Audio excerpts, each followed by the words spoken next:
Hello everyone and welcome to the channel. I'm Emmanuel, I'm an Airbus pilot, and today there are great news for the Synaptic A220 pilots among you. The first larger update, version 1.0.3, has just been released through Marketplace and is available for download. This update brings significant performance improvements on my systems, as well as quite a couple of bug fixes. Now, in this video I want to go over a couple of the changes that we will see in the update, and we are also going to have a quick look at the changelog to see what is new.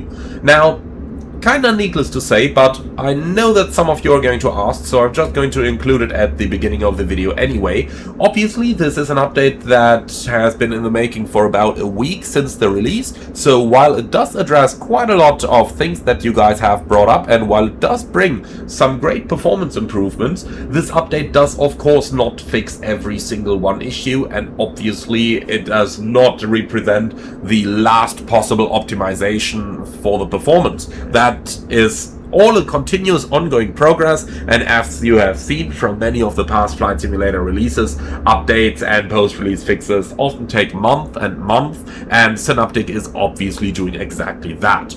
But now, let's go ahead and get right into this one. And by the way, if you haven't noticed yet, we are standing at the Airbus A220 factory in Mobile, Alabama, where Airbus is building both the A320 family as well as the A220, 100 and 300 aircraft. So, just worth pointing out here, great new release from Yoke Design, and definitely something that you guys should check out if you're interested. And yeah, for full disclosure, I did get a free version of the scenery, and I do really like the way it looks. You will see some full flights here. But now, let's go into the actual update and see what we got in there.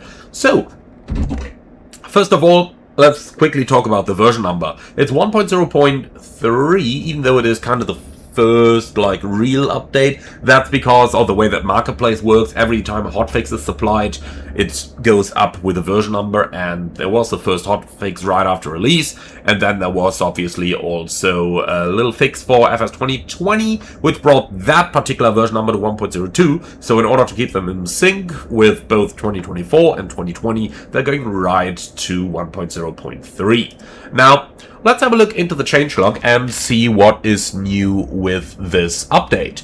So, here's the changelog right from the Synaptic website, and as you can see, a couple of things updated and added over here that concern the nav database, and we can actually see that right on the front screen of the FMS. We can now select the database directly compared to the previous way of doing this, going through the data screen and so on. So that's a nice little thing for usability there. But let's go ahead and have a look into the items that have really seen some change. And those are going to start right up here. So, general pass over the PFD, ND, and FMS pages to make improvements on performance. Let me just add a little bit of commentary there from my own personal perspective. Now, I know that a lot of you are saying that the airplane has stutters even on the highest end graphics cards. And yeah, that is true. However, the main performance things, in my opinion, don't seem to come from the graphic card, but actually from the demand on the CPU. This is also rather visible because the airplane will show good performance under many circumstances. For example, when you just load the systems up and you're standing at the factory like we are right here, you see I can look around here and performance is good, but it's usually the takeoff run and stuff where things are happening quickly where the performance goes down.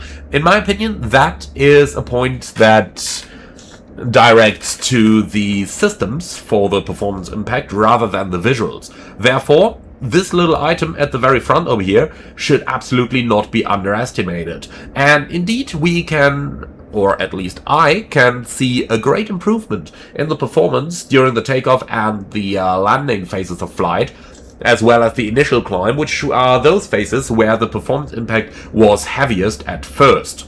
Now, that's great news. Obviously, that's not going to be the end of all performance improvements. Keep in mind, aircraft are usually updated for several months after the release, so what they've done here in the first week past the release is really mostly just a first touch of what's actually going to be possible.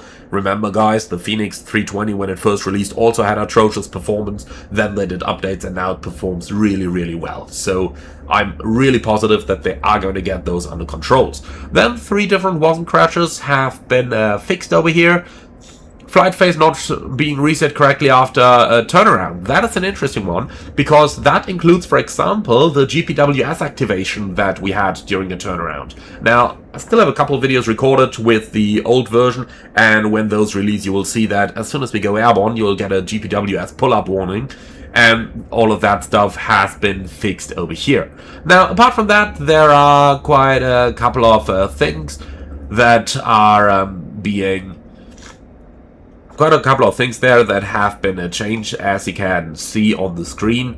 Mostly some smaller stuff. Now this one is new here, checklist sense state for the inlet and exhaust valves, because that is something that you will notice on all of your flights. Now what exactly is that? What do you have to do with it? When you go to the checklist and you have a look at the power on checklist, you can see down at the bottom you got equipment cooling and inlet select auto. This is a sensed item, so this is something that you need to do on the panel in order for the airplane to tick that checklist item off. So what exactly is that? That's right up here on the equipment cooling panel. The inlet switch is turned off by a lot of operators when you shut the airplane down. Therefore, you've got to press that switch now, and when that is pressed, you can see that the item is now correctly ticked off on the electronic checklists. So this is something that you might encounter when flying the new update that could turn out rather important. Alright, now from there on, going over a couple more items over here. FCP manual speed preview appearing erroneously when clamped by minimum trim speed. That is something that you guys may have noticed when you are accelerating in the airplane. Sometimes the speed would pop up and change manually, or rather change automatically over there. Now that is happening in the background, but it's not supposed to pop the speed window up, and that is what they have addressed with that particular item. So very nice to see that thing changed, as it is something that's in your primary field of vision and therefore something that you will always notice. Apart from that, PFD chronometer not overflowing to H format when over 1 hour. That's an interesting one as well. So in the previous version, when you ran the chronometer on your primary flight display like that, that thing will just keep counting to 99 and then return back to 1. Now, when it reaches 60 minutes, it's going to go into an hourly format, so 1 hour, 1 minute, and so on. So again, a pretty nice thing to see updated over there. Apart from that, a lot of smaller things that you guys see over there. Quite a couple of things in the artwork and in the electronic flight bag. Most importantly, the landing performance calculator, which has previously shown you some distances that were far too long. Now with the new update, when you go to the landing performance, let's just do that over here and select something, say KBFM, which is where we are right now. Then you can synchronize all that data and hit calculate. And you'll see now we're getting reasonable landing performance factors that you can use to calculate exactly what kind of landing settings you want in order to take the best possible exit. So that's really something useful and something that needed desperate updating. So I'm really happy to see that that stuff has been updated. Well, apart from that, little smaller stuff there, something on the flight model, and maybe one more thing that is looking very small in the changelog, but that is actually like really important. So that is in the systems, the last one, overly aggressive auto brake or derotation. I'm sure you'll remember that with the initial release version of the airplane, the moment you touch down, if the auto brake has been armed, your nose will just slam down. That's fixed now. You can fly the nose down smoothly, just like you can on the real world aircraft. Well guys, and that's the version 1.0.3 update for the Synaptic A220 and a little look into the changelog. Now do check it out and make sure that your marketplace has actually updated the airplane on your system, especially if you've downloaded the airplane files and if you are not streaming them. Thank you very much for watching. Let me know how you liked the new update, put it in the comments below. And with that, thank you very much. As always, like, comment and subscribe, and I'm looking forward to see you all again right on the next one.